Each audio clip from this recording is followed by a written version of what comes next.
a little bit for people to show up. What type of mic do you have? Um, Blue Snowball. Oh, okay. I need to invest in a better mic, and instead I invested in onesies. clearly, clearly have my priorities Yep. straight. I Like, My uncle bought this for me for Christmas one year, oh, that's awesome. so I ran with it that way. I yeah, I don't know. I've got all my prioritization wrong for what stream upgrades I do. Yep. But let's see here. Let me bring up channel.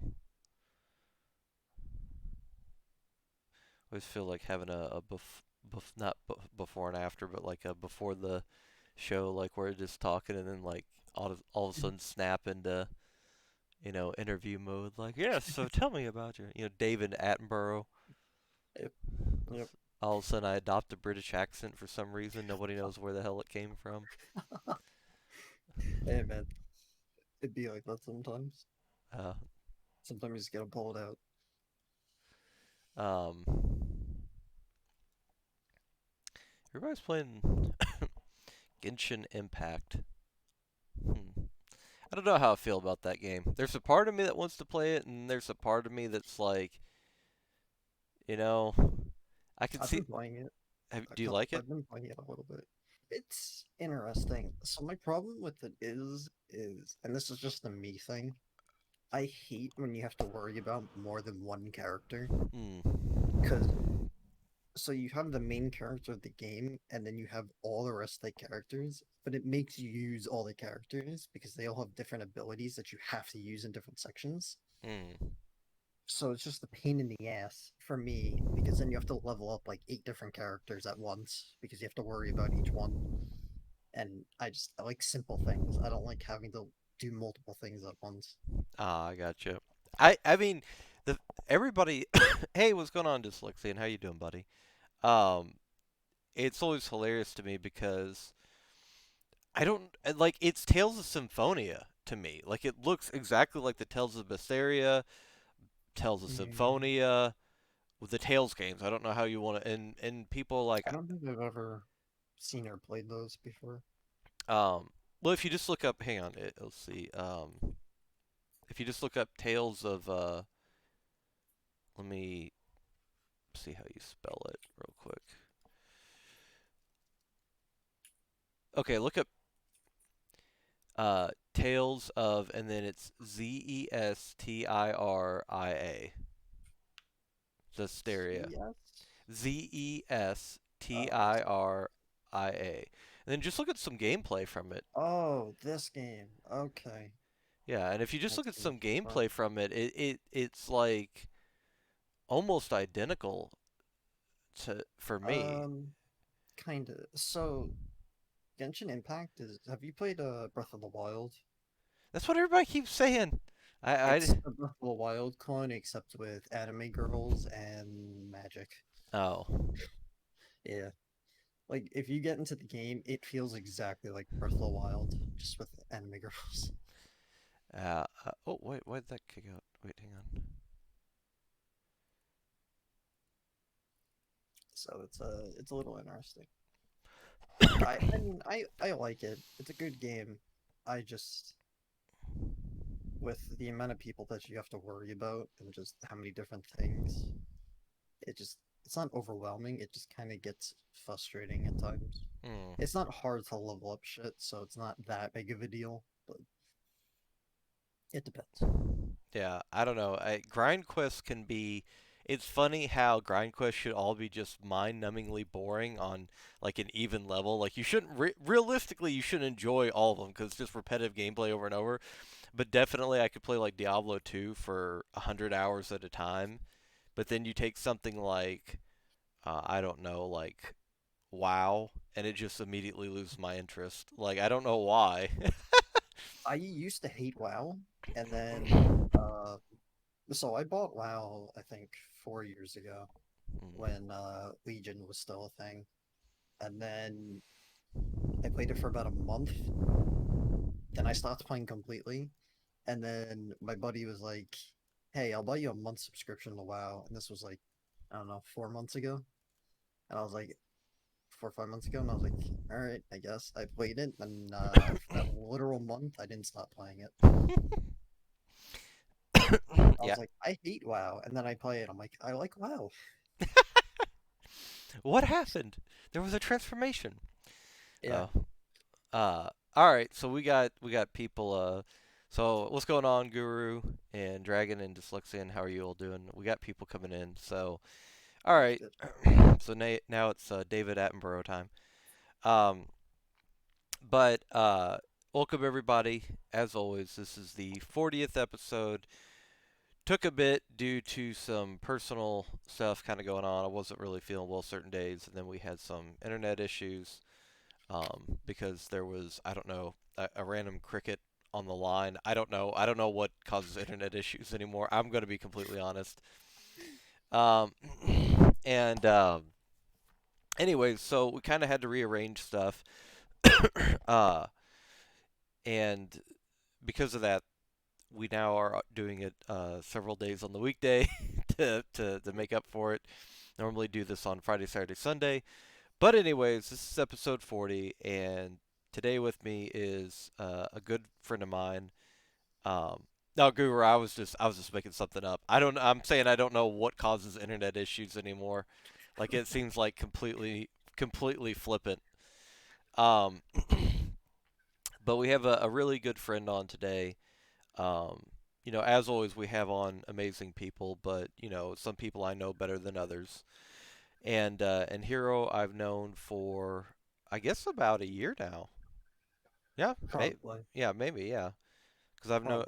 known you for about as long as I've known Yankees. So, Yeah, um, and oh, okay, I got you, Mega. How are you doing, buddy? Um, and so, as always, when I have a chance to interview a good friend, there's a little bit of a different dynamic, simply because it's interesting. I get to learn stuff about them as well. People might not think that, but typically that is the case. That I get to ask them questions and in a more formal format, because you're not necessarily, when you're playing WoW with somebody or Overwatch or whatever, in the middle of a team fight in Overwatch, you go, "So, Hero, what got you into streaming?" Be kind true. of a kind of random. Yeah, smurfing on Twitch.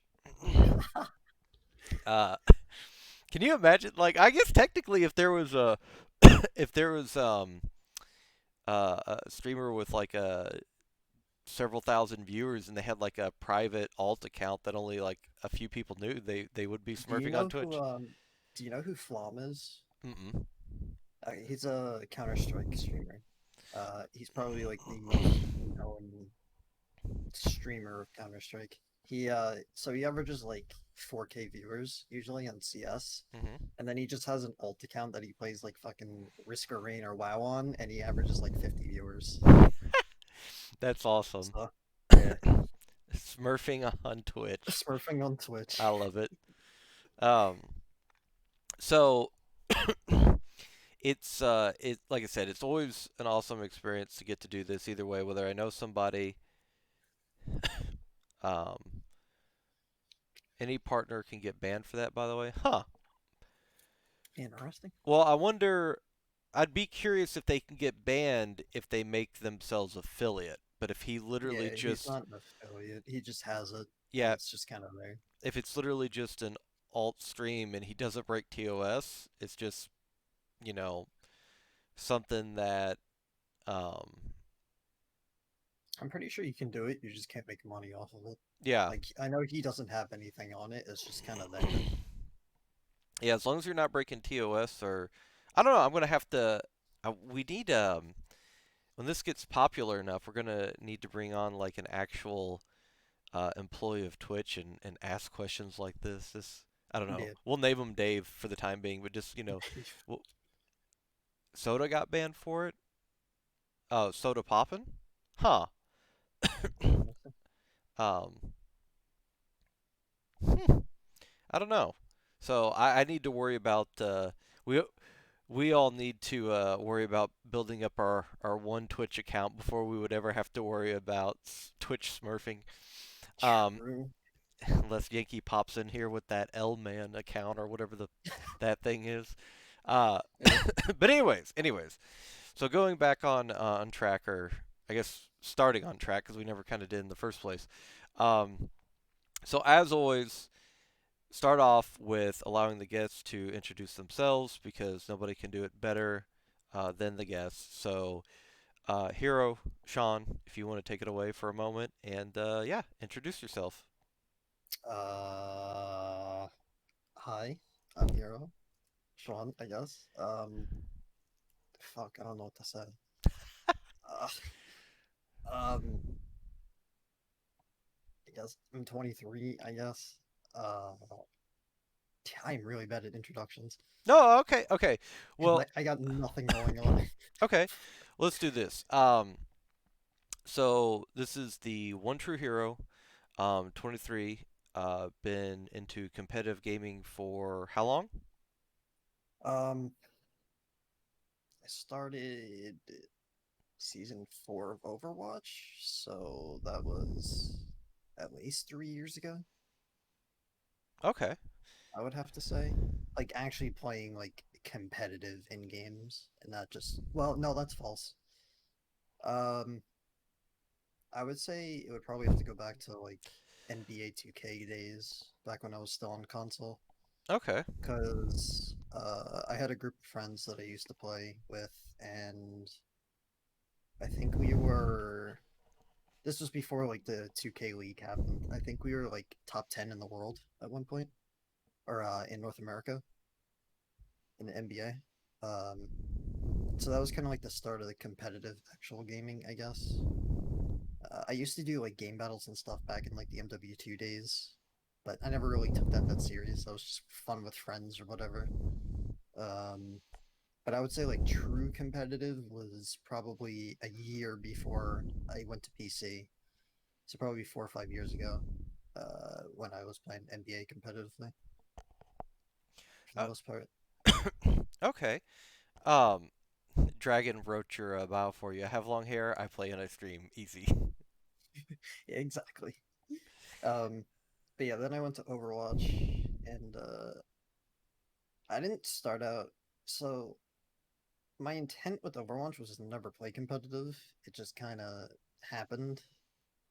It was kind of like uh, I went to I went to it went started playing competitively because one of my friends was just like, "Hey, you want to scrim Overwatch for the heck of it and just have fun?" I was like, "What is scrimming? Like, what do we do with this?" So he kind of like helped me out through all of it, and that kind of started the whole me playing competitive games for the So, most part. what drew you to Overwatch in particular?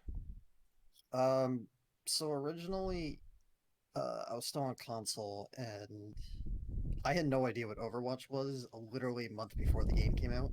Zero idea. And then two of my buddies were basically like, "Hey, there's this new game called Overwatch coming out. It's made by Blizzard." And I knew who Blizzard was because I played StarCraft a lot back in the day. And so I was like, "Wait, Blizzard's making an FPS game?" And they're like, "Yeah, it's called Overwatch. It actually seems pretty cool." I was like, "All right, I'll look into it." So I looked into it and I was like, this might be my thing because I was a big Call of Duty guy, where I was like, I'm not used to abilities and all these different other kind of things. Where it was just like, I mean, this looks cool. It looks interesting. Um, so the open beta came out, and my buddies were like, "Hey, hop on, let's play and just see how you like it." And I was like, "All right, I'll try it." So I played for about 2 days, I think, and I was like, "All right, I'll spend the money on it. Why not?" So I ended up buying it and just kind of playing around with friends for a couple seasons. Um, and then season one, I played a little but barely. This is all on console, mind you. Like I'm not on PC yet. Um, then season two, I would only play weekends with my buddy. Um, I was I was a Zarya one trick on console, so that was interesting. Season two, me and my buddy would just one trick Zarya Junkrat and just kind of fuck around and have fun. And then season three is kind of where I started actually playing Overwatch like seriously. Season two, I would just play weekends. Season three, I was playing every day, like a good 8 hours a day. I had like 300 hours in season three at least. Um, but I met one of my friends. I don't even talk to him anymore. Feels bad. Uh, One of my friends, Chris, season three on console. So we would play a lot, and he decided like, hey, I'm gonna go to PC for Overwatch. And I was like, really? Why? He was like, it's just better. Now, I mind you, I had zero idea Overwatch was a competitive shooter on PC at this time. Um, like I had a PC, but I was never like I never really knew what esports was that much. Like I knew Call of Duty had esports like back in the old days with like Phase and Optic and all that, but I never like really knew what esports were or like super competitive stuff outside of like Call of Duty or like NBA or something. And he was like, "I'm gonna go to PC." So I'm like, "You know what? I'll come with you." I had an Alienware laptop. I'd never buy that. That was a mistake. uh, so I had an Alienware laptop, and I was like, "All right, I'll drop $40 on Overwatch." Um, so I ended up just buying it and kind of gaming for a couple months on PC. Um, and that's kind of how I got into PC Overwatch. Was just my buddy was like, "Hey, I'm going over to PC," and I was like, "I don't want to be alone on console," so I just went over to PC. Well, I kind of had a similar experience too, where most of my friends were playing on PC. They were actually playing League of Legends, and Mm, it seems kind of insane to build a PC to play a free game, but true. I did, and but so essentially what happened was, I realized that okay, well, initially it was just kind of like, well, do I want to build a PC to just hop onto a free game? And then I realized like Mm, Steam, when I first got Steam, I mean, God, I probably got Steam like 10 years ago when it came out, and there was just a yeah, handful of games on it. And now, if you've seen the growth of Steam, pretty much if it's not on Steam, it's kind of irrelevant, to be honest with you. I mean, not always the case, but there's, even games with like Borderlands, which came out beforehand in the Epic Store, eventually yeah, came to Steam. There's always like a deal where something's coming to Steam at some point, it seems like. yeah, um, I mean, there's still exclusives out there. I mean, Overwatch isn't on Steam per se, but at the same, yeah. All your like your Activision stuff on Battle.net, and yeah, EA stuff on. Well, even EA stuff is going to Steam now too again. mm-hmm, yep. So, yeah. So Square Enix, EA, Mm. trying to think. Uh, I mean, See, for a there's a lot while, of. I hated Steam. Oh, Absolutely hated Steam, and it was only because of the download speed. oh, My download speed on Steam compared to everything else is awful. But like even with like the Epic Game Store, right? With Borderlands when that came out, I'm a diehard Borderlands fan. I literally put over 4K hours in the series at least. Um, like when that I was really hesitant to buy it on Epic Game Store, which is saying something with me and Borderlands. Like if I'm hesitant to buy something, then it's just like Borderlands related, then it's like, what's up? So I was really hesitant about it, but I ended up doing it just because I'm like, I don't want to wait 6 months for it to come to Steam. And that's kind of where like the whole ecosystem of like Steam and Epic Games and Uplay and Origin and all this different stuff kind of gets annoying. yeah.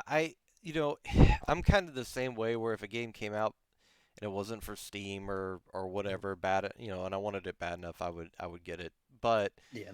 and I've done that with console games before. Like Horizon Zero Dawn. If it would have never come Mhm. to Steam, I would have played it.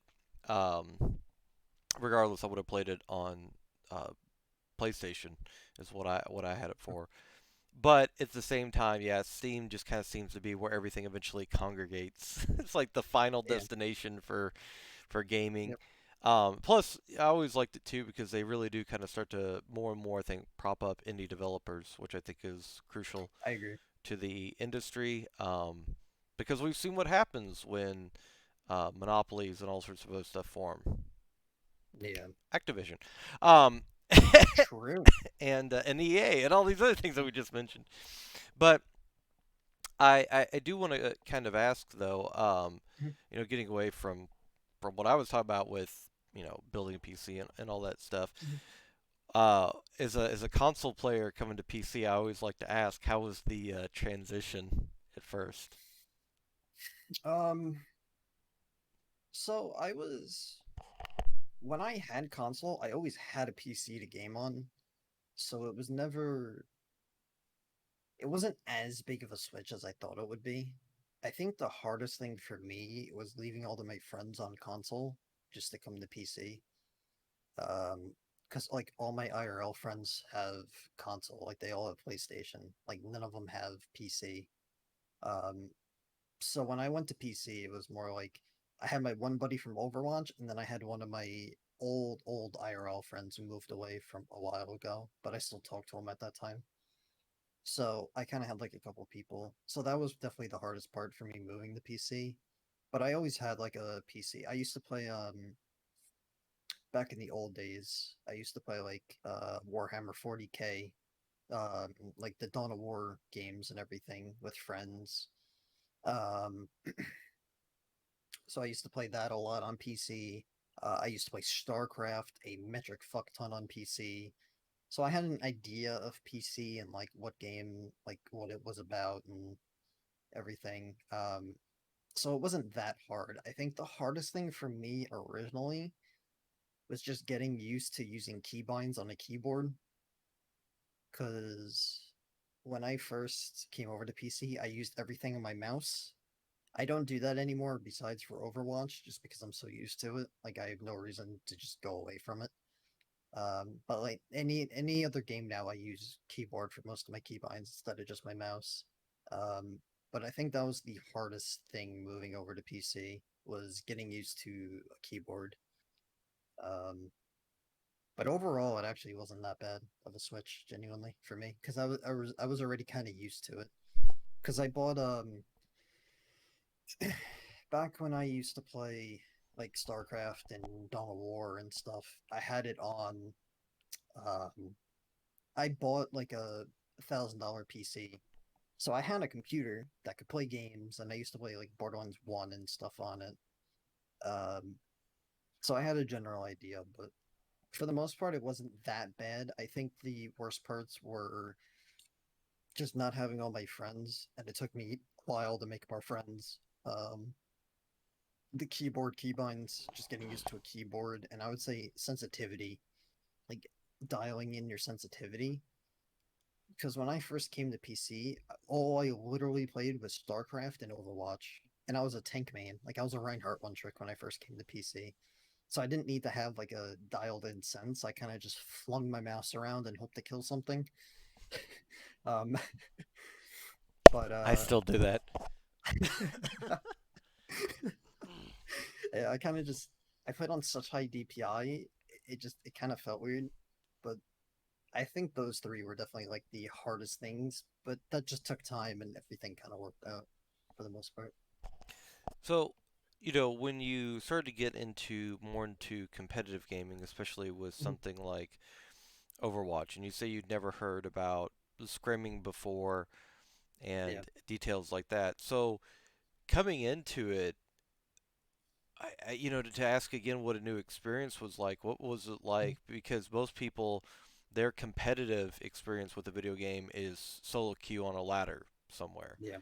So, Yep. what was it like coming into? Because not everybody has scrim experience or Mhm. playing for a team and stuff like that. So, I always like to ask how vastly different it is because there's people who will tell you, being 4600 solo queue on Overwatch sounds impressive, but that person might not be able to perform for anything in a team setting, and that's why they're not. Yep. If you're wondering why, hey, this player's like a solo queue warrior, like why are they not signed? Well, there's a Yep. reason. Um, Originally it was a shit show. It was awful. Um, so when I first got into scrimming, it was never supposed to be a serious thing. It was just supposed to be a thing to get me out of ranked because the ranked grind just kind of sucked for a while. Um, it was never supposed to be a real serious thing, but it ended up basically when we first started, it was me and two of my friends. And we had no idea what we were doing. We were just kind of like, hey, let's start an Overwatch team and just kind of like scrim and have fun and stuff. Um, but we didn't really know like where to find players, where to do anything. So we picked up like three players. Granted, all of them didn't really have the aspirations of going pro, so it was kind of just like a fuck around. Hey, let's play outside a ranked kind of game, just to be a little bit more organized. Um, and then it didn't really go great because we had no idea what we were doing. I didn't know how to like find scrims properly or what time scrims were or um how to set up a team correctly. Like, hey, I'm looking for a fuck support or I'm looking for a main tank or something. Like, I didn't really understand all that shit. So we would swap roles constantly, like mid game or mid match or something, and it kind of was it was a shit show, honestly. Um, but after that experience, um, what ended up actually getting me seriously into competitive like Overwatch was while I was doing that scrimming like situation, and still trying to figure out what I was doing. I met one of my he's still a really good friend to this day, a guy named Pocket. Um, he was a manager for a team that we used to scrim, and we ended up kind of like we scrimmed them I think 3 or 4 times, and he we were kind of like scrim partners to an extent, I guess if you want to call it that. And basically I had no idea what I was doing, so like I kind of told him like, "Hey, we're just kind of scrimming and having fun and doing shit." And it's like, and he's like, oh, "I'll help you out. Like I know what I'm doing here." So he kind of helped me out along the way while I was doing that kind of team and everything. Um, but once that team broke up, like we decided, hey, we're just not going to do this. We'll go our separate ways. I was kind of like, I kind of want to keep playing and playing competitively. Um, and at this time, I was transitioning from main tank to DPS. Um, because on PC I peaked like 3K on tank at this time, or like no, I peaked like 3,500 on tank, I think, or 3,600, somewhere in that range. And then I bought my alt account, which I was like, I'm gonna soldier one trick. My original plan was never to soldier one trick; it was to play McCree, but I ended up soldier one tricking it, and I got the GM that season. Like that was the first season I got the GM, season 4, and it kind of just ended up being where Pocket, the guy that I scrimmed a lot, again, my good friend still today, um, he dropped two of their players that they were playing with, and he was like, "Hey, I need a main tank or I need a DPS." Because he when I was scrimming on that team, the original team, I was playing main tank for the most part. Um, so he was like, "Hey, I need a main tank or a DPS. Which one you?" It's like, do you want to try out for main tank? And I'm like, I'm not really playing main tank anymore because again, I just hit GM on DPS, so I'm like, obviously, I'm a better DPS player right now. So he ended up picking me up for DPS, and yeah, basically the rest is history with that. Now you're hybrid with playing off tank a lot. Um, Off tank. So I never wanted to play off tank. I genuinely hated off tank with a passion. The only reason I ever ended up playing off tank was because of Yankee. Oh, I was about ready to ask Yankee, how you all met, and now you're like, I blame him for everything. yeah. So, um, I met Yankee after, after this team with Pocket, um, as I was playing DPS. Once that team kind of fell apart, um, I don't remember why it fell apart. Like we were playing pretty. No, okay. So we lost the support and we lost the main tank. And then kind of the whole team was just like, let's just go our separate ways. Um, so I kind of was looking for a team, and the next team I joined is where I met Yankee and a bunch of other people, and then that story is history because I've been friends with Yankee ever since that team. Um, but yeah, so originally I was just playing DPS for the most part, and then Yankee was like, "Bro, you're washed up. Go play whole thing." um, What true friends? yeah, yeah. But no, it wasn't just him. I had a lot of people telling me like, while I was okay at DPS, just I would play so like methodical on Soldier that it was kind of like it kind of just transferred to Diva. Now, granted, I was absolute dog shit at Diva when I first started. I absolutely hated the character. I never wanted to touch the character. Um, Zarya again, I loved because from like my console days, I one trick Zarya. Like I loved Zarya, but I absolutely hated Diva. And I think it was just Diva was really overwhelming at the beginning because you have to know when to protect your front line, you have to know when to protect your back line, and this was during full dive meta where you have to keep a Zen alive. So it was kind of just really stressful to play Diva, um, which I ended up just kind of getting over it. And my peak is playing basically two tricking Diva Zarya. So I got over it, but it took a while. And it was mostly just because of Yankee just screaming at me to play off tank.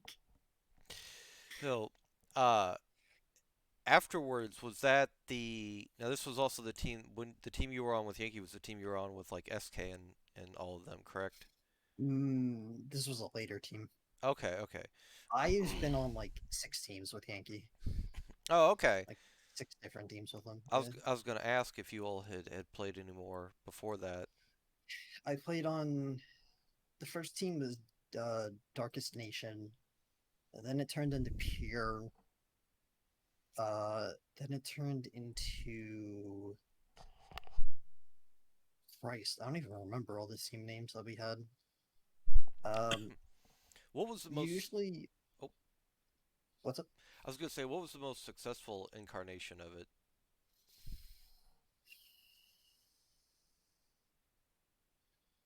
I think it was shoot. I'm pretty sure every team that we were on except one made open playoffs. Okay. Um, so they were all pretty successful. I know one of them uh was like one game out of trials or something. Now granted, I wasn't playing full time on that team. I was just a sub for that team. But I think that was Project Smile. No, what team is that? Voltic, maybe. One of the teams was one game out of trials, basically. Okay. I don't remember which incarnation that was because again, there's been so many. But I was just a sub for that one. With me actually playing, I think we made it to top 8 in open playoffs. I want to say. Okay. Um, but by the time open came around, I was kind of like, I don't really want to play Overwatch anymore, like competitively. Um, so it was kind of we were just kind of there for the most part. I was just kind of there, just kind of filling a spot for the most part. Uh, where I know if I was like 100% dedicated, I probably could have played trial. Like we 100% would have made trials that season that we made top 8.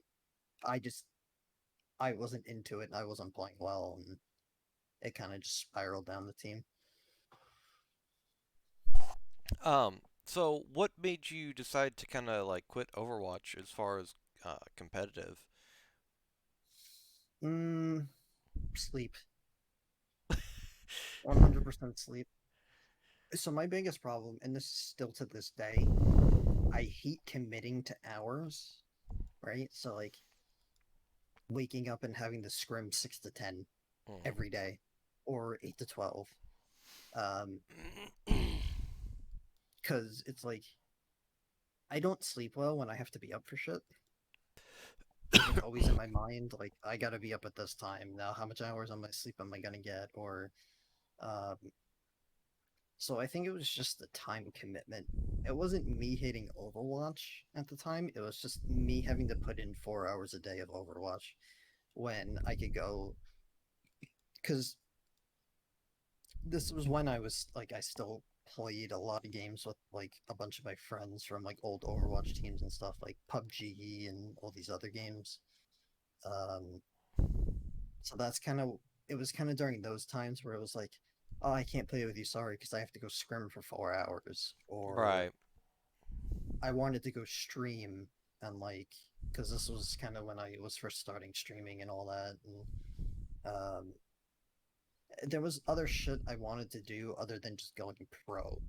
And I think the biggest killer for me was with Pocket again.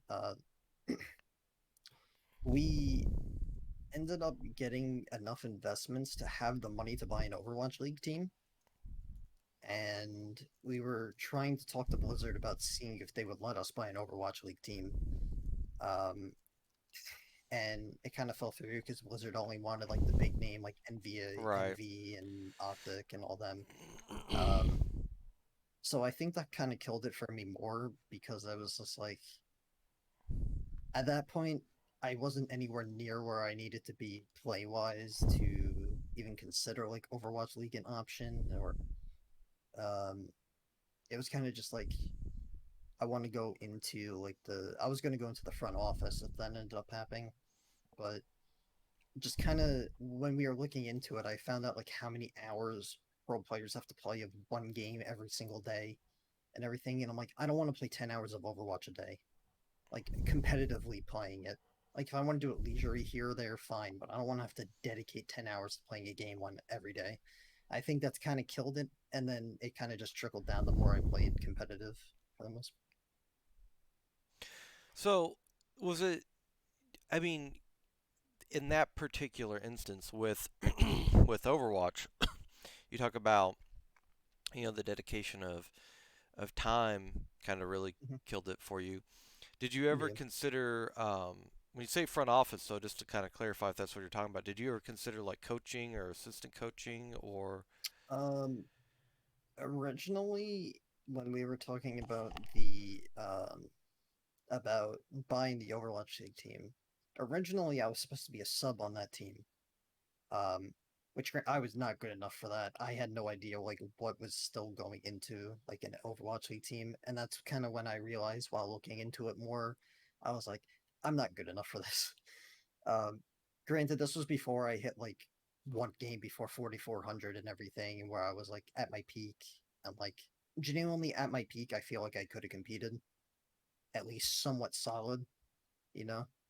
Um, but this was way before that, and it kind of after I figured out that like, hey, I'm probably not good enough for this shit, we kind of just started talking about like front office things, like helping with the day-to-day stuff, like uh logistics and we didn't really get that much into it because we didn't even like we barely talked to Blizzard about it because they just didn't really want like a non-name org running it, like a team or anything. So I never really got into it, but it was kind of just like a thought of, hey, you can help with coaching, or hey, you can help with the front office end kind of stuff, like logistics and all that kind of stuff. And but it was never really like a plan of mine because I've done coaching on the side, and it's not my thing. Just running, like talking to people and trying to help people out with stuff. Like I'll help friends out here or there, but actually like coaching a physical team, I've done it before, and boy, is it rough. Because you got to dedicate hours to it and go over VODs and look out over everything, and this is not really my thing. Well, the thing is, I could do the analytics, Mhm. but as much as I love talking to people, I don't know that I could genuinely convince like certain personalities to mesh when they didn't naturally mesh. Mhm. And convincing people like, hey, I know you two hate each other, but you're really good, a DPS Yeah. duo. Like because I've heard so much about drama about like this one player didn't like everybody, and so management for the sake of that one player would get rid of an entire team practically, and I couldn't do stuff like that. Yeah. Um, but what does that emote think? um, But with going on along that route, you mentioned that streaming was something that you kind of wanted to get into, and that kind of provides Mhm. us a segue with streaming and all that.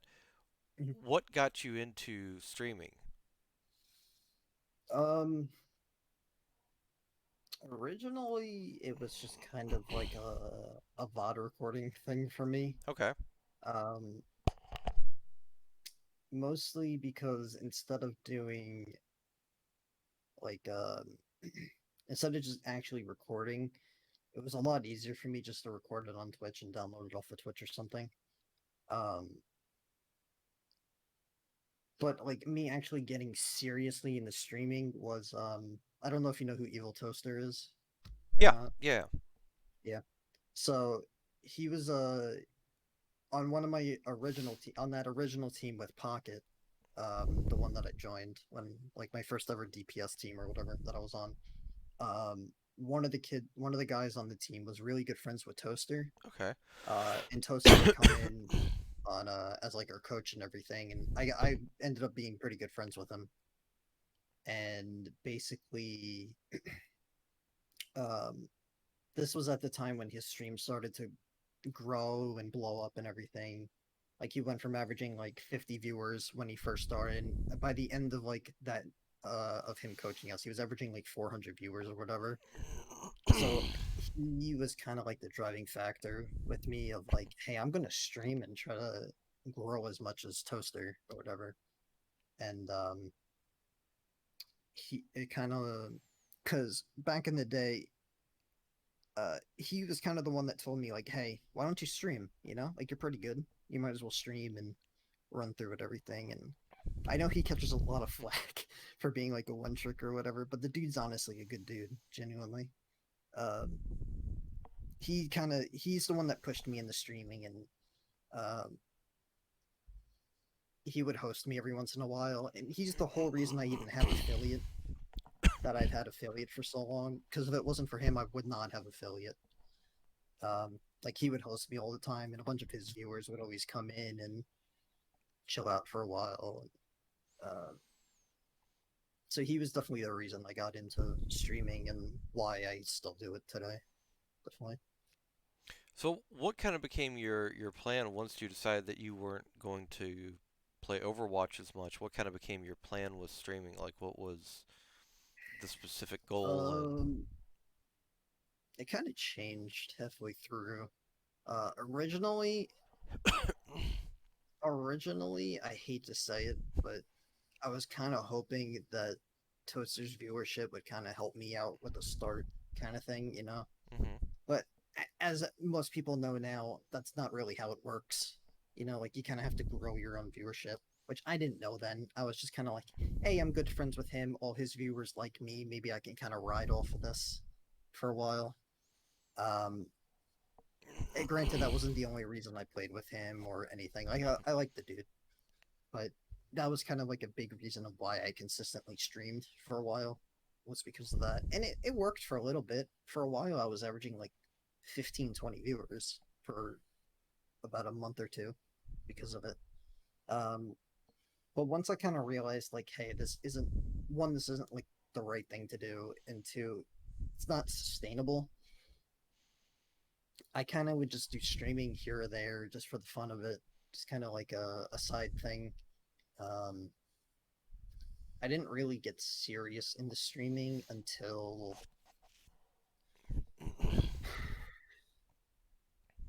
PUBG, maybe. okay.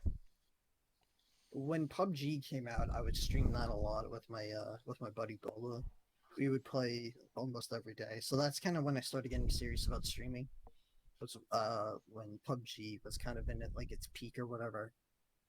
Um, I've kind of had up and downs with streaming. Like, do I want to do this full time? Do I not want to do this full time?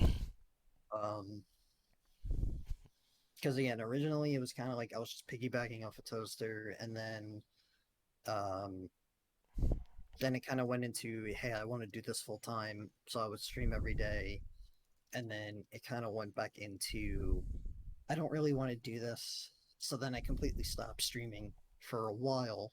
Like I didn't care about it. I didn't stream at all. I kind of just played on the side, and a lot of that was because I was still playing Overwatch competitively to an extent during that time. So I didn't really have time to stream, or when I did, I just didn't want to. Um, but I wouldn't say I took streaming as seriously as I do now until after I quit Overwatch for like for the most part. And then I don't know, it's weird because it's been really up and down, like if I want to or not. Like, do I want to be a professional? Like, if do I want to be a streamer? Do I not want to be a streamer? And it's kind of been up and down on everything. So there hasn't really been a consistent like, yeah, I want to be a streamer, or like a time I can say this is when I wanted to do it. It's kind of just sometimes I do, sometimes I don't, and it kind of just goes from there. Um, lately though, it's definitely I would say for the past, I would say since quarantine started and my back kind of gave out, is where I'm kind of like, okay, I need to take streaming seriously finally, and like I need to figure out a path because if um I can't really do much physical shit anymore because of my back, and streaming's kind of like the fallback plan that I Right. had, and because I already kind of had a little bit of a foundation, I was like, all right, let me do this and try to go somewhere with it, I guess.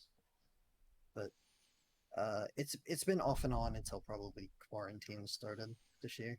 Yeah, I think that's a more common story than a lot of people might think, where the yeah, quarantine has kind of let people look. I do not use the word uh blessing in a naive sense. I don't use I know how much it's devastated people, um, mhm, both physically, economically, mentally, all that stuff. But yeah, there are certain people, if we're being completely honest, they were working at, they had the opportunity. They don't, have the constraints of having, a family, or mhm, they still might be in their early 20s living at home, and they're going to school and still have time to kind of figure things out.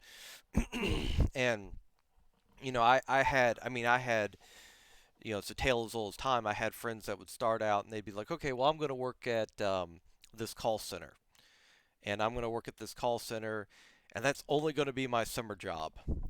5 years later, you mhm, know, and they're like, yeah, but I've gotten a little bit of a raise here, and but you actually look at it on the grand scheme of things, and there were so many opportunities where they could have taken to branch out, to try something new, because there was a mitigated risk as far as like, okay, well, they were still living at home.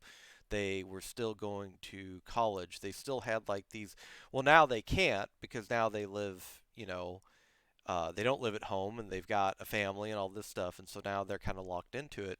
But I do yeah, think that a lot of people, and again, I don't say this foolishly. I understand how detrimental it has been to a lot of mhm, people, but there's some people that have been pushed out of situations that they would have never left themselves. mhm, And I think that it it should, rather than waiting for a job that may never come or something like that, it's allowed people to be, if they wanted to be proactive in kind of achieving, certain goals and dreams. I truly believe, I mean, I've seen far too many people make it in streaming in terms of whether their goal was partner, whether their goal was professionally, Now these people dedicate their life to it. I mean, it is definitely their career, Yeah. but I've seen too many people do it at this point to say, that it's a pipe dream, that it'll never happen, that I don't know anybody that it's ever happened to. It's just like with acting, okay? I don't Mhm. I don't know any celebrity. I don't know any lottery winners, right? But Yeah. I do know plenty of people that were successful small business owners. Hmm. And so I kind of look at it that way. And as far as, to kind of go back on what you were talking about with hanging out with Evil Toaster and, hoping his viewership would kind of coincide with your viewership, I don't believe that to be malignant. I think that that's for a lot of people. I think that that is a naive assumption, and I'm Yeah. guilty of it myself. I think that's a naive assumption that people, uh, will that viewerships will inherently. They do sometimes naturally intersect and coincide, Yeah. but that they will inherently do so, I think is a naive position that a lot of people new to streaming take. But I would Yeah. also say that on the plus side, it's good that they don't, because if you had a friend, for instance, that ran a pizza parlor, right, Hmm. and you go up to him and you say, "Well, hey, how did you get started?" Right, and he's like, "Oh, where did you, who did you find to build your business?" I think that's completely okay. Who did you find to do, who's your accountant? I think that's Yeah. completely okay. Who's your lawyer that set up the business permits and all that stuff? I think that's completely okay. But then once you start to get into like, what's your recipes? Who Hmm. who did all your decor? Right? Where'd you buy your chairs? What? Well, then eventually, what happens is you take out. It goes from getting help starting up to you taking out the potential of uniqueness for what you contribute. You Yeah. basically, start to just emulate this person, and it's like round two. When your stream ends, people just go to, or when your friend stream ends, they just go to your stream because you're just an emulation of them, and you're not Yeah. really who you are. And eventually, um, I've said this before, and I've said it again. As far as being PMA and all that, I Mhm. don't I don't advertise myself as PMA because I have depression, I have anxiety, I have all Yeah. these things that rear their ugly head, and I don't know if they're going to come on stream. And sometimes they have come on stream, and I've been able to, for the most part, either curtail or negate to a level that it wasn't. I don't think it was visibly noticeable, Mhm. but when you set yourself up for 24/7 PMA and then you Yeah. break that, my personal viewpoint is that you risk losing a lot of people because people don't understand that this isn't even reality television. That was way faker than any of this. Um, True. but that they don't understand that this isn't acting. Like these, the streamers are real people and they're on display 8, 10, sometimes 12, 14 hours a day. And It's hard to fake your feelings for 8, 10 hours a day with like a YouTube video or whatever. You can kind of fake who you are, right? But when you're streaming for 6 to 10 hours a day, it's really hard to hide who you actually are. yeah, and so that's why I say, it's always best to strive for positivity, but don't, I personally do not advertise myself as PMA 24/7 because it's just not Yeah. gonna. I know it's not gonna happen. Yeah. Um, so I definitely understand where you're coming from, but I just want to take a moment to talk about that in terms of, I think that it's good that people realize eventually to, uh, yeah, yeah, right, Corky. Fuck it, we'll do it live. Um, it's good to, jeez, Gee, what are uh, you talking about? he doesn't know. He's just gonna he's just gonna have the other account back him up on it. Oh. Um, but the I think that the key takeaway from it is, like I said, that you really miss out on uniqueness that you can bring, and I think that that's what Yeah. truly allows someone to grow. I know that there's people still kind of wondering, why haven't I grown or my stream's taken off. And the thing about it is that I think it's a very and I'm not trying to be denigrating to anybody. I'm not trying to be vitriolic, but I think it's a Mhm. very defeatist attitude to simply sit there and go, okay, well, there's nothing I could have done different.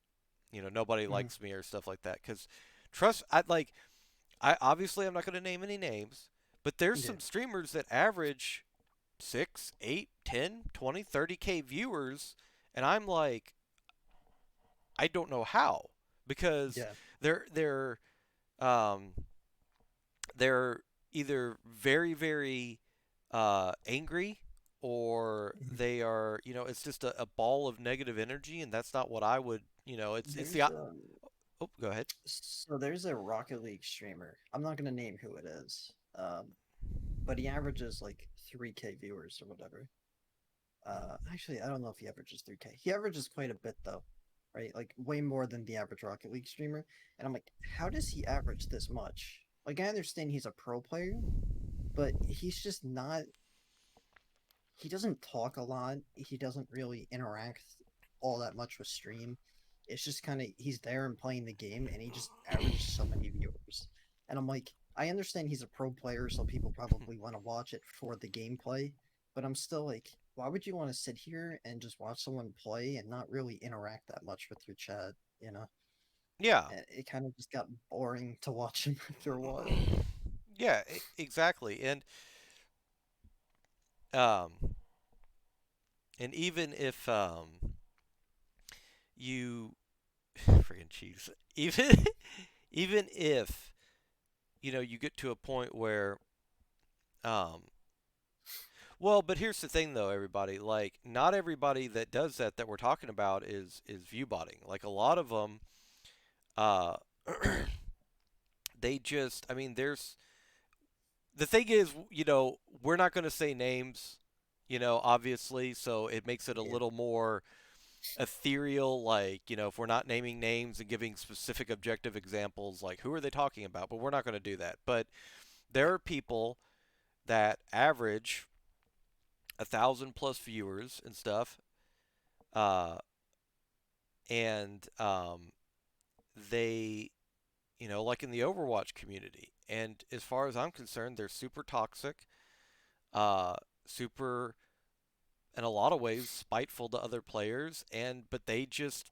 for whatever reason, um, they draw a crowd. And I don't know if Yeah. that's because people think that they can live vicariously through this person's bravado or what it is, but So I noticed a thing with Overwatch specifically, that I haven't really seen in any other section of like Twitch or whatever. This is just off of personal experience and stuff. But Overwatch specifically, this is back in the day. This isn't really like a thing anymore. mm, So many people would watch a bunch of just kind of like assholes or whatever, right? Like these people that just aren't great people, but they would watch them because they were like top 100 or top 200, and no one really cared about the streamer. They cared about the gameplay, you know? This it's kind of gone away from that now, but there was so many people that like I would talk to and just like, yeah, I watch this guy because he's good at the game. Like I there's like we don't care about his attitude, but they would kind of like pick up habits from them even without realizing it, just because they wanted to watch his gameplay. And I'm just like, I understand you want to watch someone who's good at the game, but why not watch someone who's good at the game who also is kind of like entertaining and kind of like a decent person, you know? It's gone that way now, but for a while in Overwatch specifically, it was nowhere near that. right. And somebody that I, is since we won't give a negative example, but we'll give a positive one. Somebody that I Mm, like to watch that I think is, well, actually, that's what I was going to say, Cheese. Emong, somebody I like, yeah, somebody that's good at the game, somebody that's entertaining. Even when Emong gets tilted, and you can tell, I mean, he's human like everybody else is. He gets yeah. tilted. Um, he's But he makes not. it funny and positive spins it. He does, and he doesn't directly target or bully or Hmm. call out anybody. Yeah. He takes personal responsibility. I would say 95% of the time, if there's an issue. He's trying to think about what he could have done better. I mean, sometimes when you get like, you know, a DC, a lever, a wind trader, stream sniper, whatever, like you can only you can only you can only control so much of what you get. Yeah. Um, but those type of people, I've always held to the fact that I would rather have, and this has just been me, I would rather Mhm. have a a group of not even necessarily content creators, but just a group of representation for the game that is a positive overall. Again, we talk about how people will have moments where they get, upset, or I mean there was a streamer the other day on Twitter talking about, I think he got stream sniped for like 10 games in a row. Mhm. I mean that's going to wear on you, Oh, because you're trying to absolutely. play this game and you're not For really even people. able to play it. Like if you play it and legitimately lose, you're still, if you want to look at it as in the terms of content creation, you're still creating content. But if the game is over at the loading screen, then you're not really creating content. So they definitely get frustrated at stuff like that. And I think that there should be, a positive, you know, viewership, but also as well, my personal opinion, Mhm. I think all companies, not just Blizzard, but Blizzard, Riot Games, um, or not Activision. Well, yeah, Activision would be Blizzard too, but Nintendo, whoever. When it comes Mhm. to competitive game scenes, um, I think that since we're still starting from the ground up, we don't Mhm. have to fall, the pratfall of um, what a lot of has happened with the NBA, the NFL, NHL, MLB over the years is the the toxic players have drawn in so much money and they become so reliant, and the teams have invested so much money that they have to get back a payoff, that they Yeah. let these people run amok with toxicity because they don't have any recourse to not, because they'll just go, because if they won't get picked up, they'll just go to another team. So that's kind of like a that was kind of the reason I never fully got into Call of Duty. Because Call of Duty, like the community is absolutely like just toxic everywhere you look. Um, and they don't really care. It's kind of just like, and they're here because they're big people and they're good at the game, and all these kids will just kind of watch it because it's Call of Duty. So they never really cared. Um, where like, so like going back to Emong, I watched Emong since he was averaging 100 viewers, like back in his selfless days when he would stream at like 3 a.m. after his scrims. And I can tell you, he was the same exact person at 100 viewers as he is now with 4,000 viewers. Like the dude hasn't changed, and that's kind of where it's like you can tell that's just who what kind of guy he is, right? Where with a lot of people, again, I'm not going to name names, but you can kind of see the evolution of where you can tell who they actually are, and then where they're at now. I have one really good example, but I'm not going to say it, but where he was kind of like he was an entertaining guy. He was kind of like you can tell he's kind of like a chill, nice guy. But then now it's kind of like you can tell he's putting on a show for everyone, and it's kind of hard to watch for me personally. Yeah, I mean that does become a pretty big turnoff when you see stuff like that. I think though that I just want to see in a lot of ways when it comes to streams and competitive gaming. I want to see consistency. I want to Yeah. see if person X has 10 viewers average and they break this rule, and person Hmm. you know Y has 3,000 viewers and they break this rule, the punishment is the same across for streaming. But I'd also like to see that for games too. I mean, I know people that get their accounts banned for spamming easy or GG easy, and they get their Hmm. accounts banned or suspended. Meanwhile, Yeah. we have pro players telling people, again, won't name names, but if you've been around the scene, you know who I'm talking about.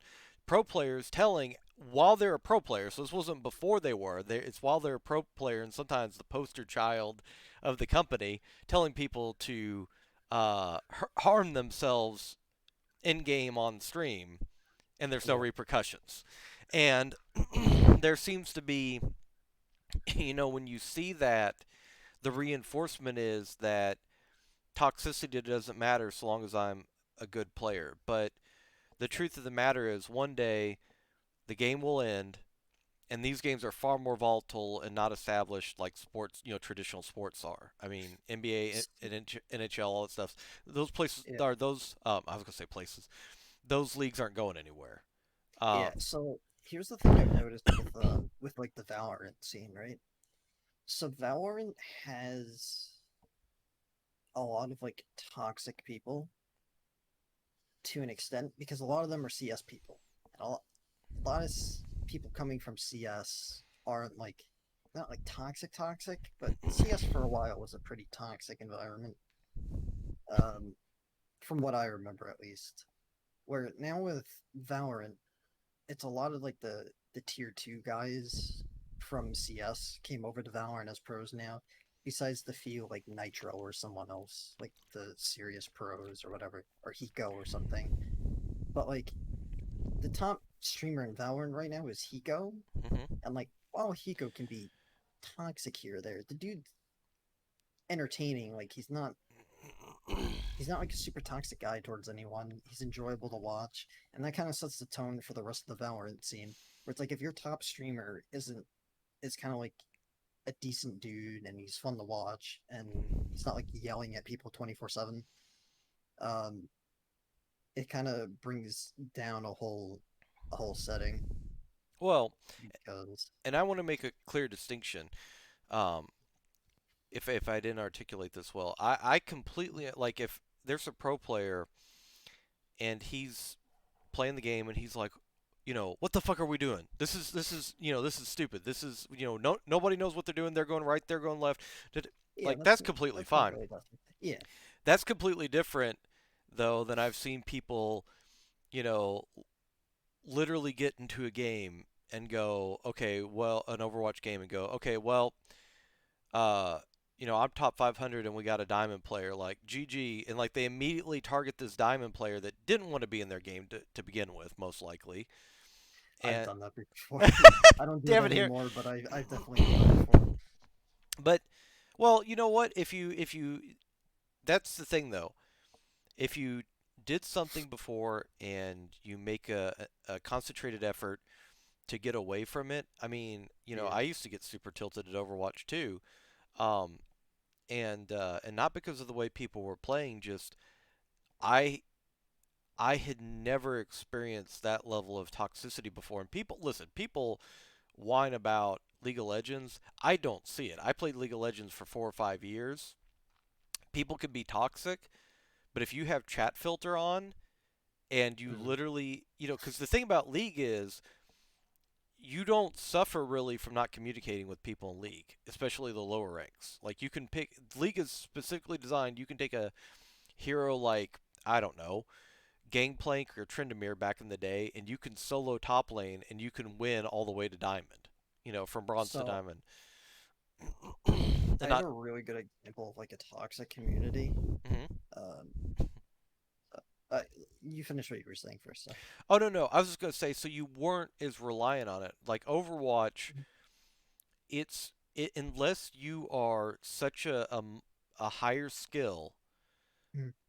that you can just turn leave chat or leave voice, turn on the music and vibe, and get a 5K every fight as Widow.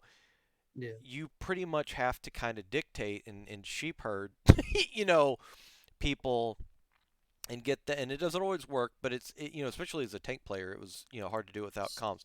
So I had not experienced that level of toxicity. So for me, a lot of my initial rage with the game was just like, having people scream, like, for instance, homophobic slurs into your headset, and then Mhm. after a while you're just like, hey, can you shut up, you know?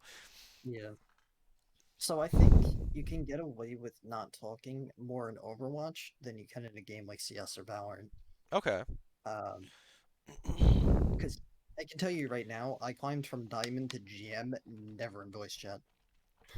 Like it's doable. Like Overwatch, you don't need to be in voice as long as you say like, "Hey, I need healing" with like the fucking thing or something, or like hi or whatever. The game is so like just play together. Like it's so um easy to understand like what you're supposed to be doing in Overwatch to where you can kind of just stick with your team and play and you're fine. Like you don't really need to be in voice chat in Overwatch. But with like Valorant or CS, you need to know where people are and you need to know what's happening. And I've done like because again, I don't join voice chat in Overwatch. I really never have. Um unless I'm playing with like specific people or whatever. And I tried to do that same thing in Valorant and you cannot do it because your team can know where someone is, but because there's so many angles or just places people can peek out of, that if you don't know where the enemy team is for the most part, you're screwed. Where in Overwatch, it's you're playing with your team for the most part. You have supports that can heal you. You have tanks that you can just sit behind. You can get away with not really communicating with your team. Where in again, like a game like CS or Valorant, you need to know where people are or what util has been used or what ults have been used, where you need that communication. I've noticed. So it's definitely harder in those kind of games. But to get on with the toxic communities, I can tell you right now, Smite is the absolute most toxic community I have ever seen in my life. I've heard that from certain people. Holy shit. I used to play a lot of Smite back in the day, and it was never that bad because I used to play it back when it was like a newer game or whatever, and it really wasn't that bad. But I went to go play it. I like 5 months ago. Every game is people telling each other to kill themselves or why are you here? Why are you in my game? And I'm like, dude, this is worse than League of Legends. Like, what the fuck is happening? See, It literally made me stop playing the game again because of just how toxic the game was. And you can't mute text chat either, so you kind of just have to ignore it. wow. Smite, Smite's the game itself is super fun, but the community is awful in that game. There's some good standout people in it, but for the most part, everyone there's a lot of toxicity in that game. See, I've always wondered. I'd like to sit down and executive. Of course, you'd never get a well-defined answer from them. But Yeah, uh, why they allow communities to kind of take off with toxicity and stuff like that, and why they don't just immediately incorporate, policies to, okay, well, if you do this behavior, like, it's one thing to have kind of voice where if you don't have your system with a voice recording, you can't hear what somebody's necessarily saying. But if somebody types like this whole rant in chat, like, yeah, how is that not just an insta permaban? Like, like, yeah. I agree with that. like, you'd have the objective proof, and if Mhm. they want to appeal later on and say, oh, my account got hacked or whatever, people want to say, that 99 times out of 100 isn't actually happening. Yeah, Um, if they want to say that, let them. But for the meantime, I just think that the priorities of gaming companies, a lot of ways, is twisted because it's about the immediate return and not the longevity of it. Um, yeah. but So even with like Rocket League, surprisingly, people are toxic in that game, man. In Rocket League, it blows my mind still. Cheese can vouch for that as well. Rocket League has such a toxic community as well in like the lower ranks. Like some pro players are, but the pro players aren't even that bad. It's the lower ranks where like champion and below.